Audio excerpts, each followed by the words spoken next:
Wind Cave National Park presents Backcountry Camping. Where, how, and why? Howdy, Ranger Joe here again. Today, we're going to be talking about the where, how, and why of backcountry camping in Wind Cave National Park. And right now, I'm at a great place to do that.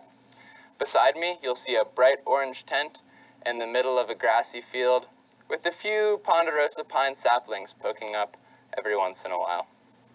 Hey there, this is Ranger Abby. Backcountry camping is an excellent way to experience the park.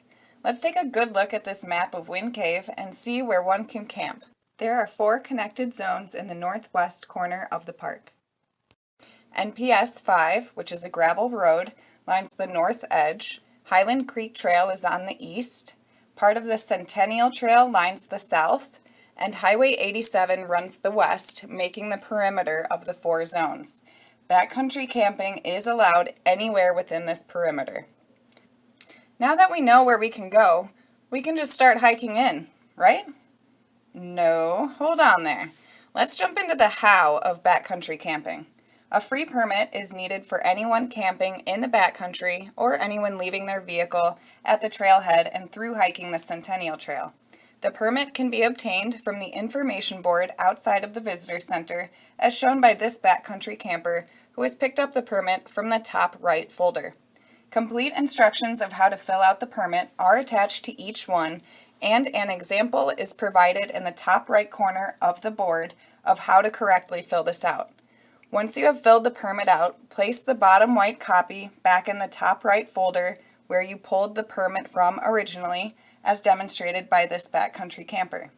The top white copy is to be attached to your backpack while hiking, and the middle pink copy is to be placed with the print side down on the front dashboard of your vehicle.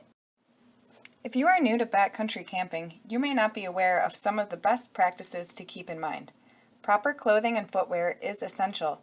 This backcountry camper is walking on a trail that is lined with high, green grass. She is outfitted with lightweight, off-white pants, a lightweight, long-sleeved light blue top, a backwards black baseball cap, a blue backpack, and mint-colored closed-toed shoes with good traction.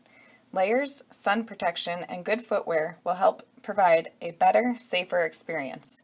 Campsite choice is another thing to consider. Our backcountry camper has now hiked in and is quickly setting up her tent. But how did she choose an appropriate spot? Flat ground is always a good choice, but the flat ground must be at least a quarter mile from and out of sight of any paved road or gravel road. Campsites also must be 100 feet away from any trail or water source.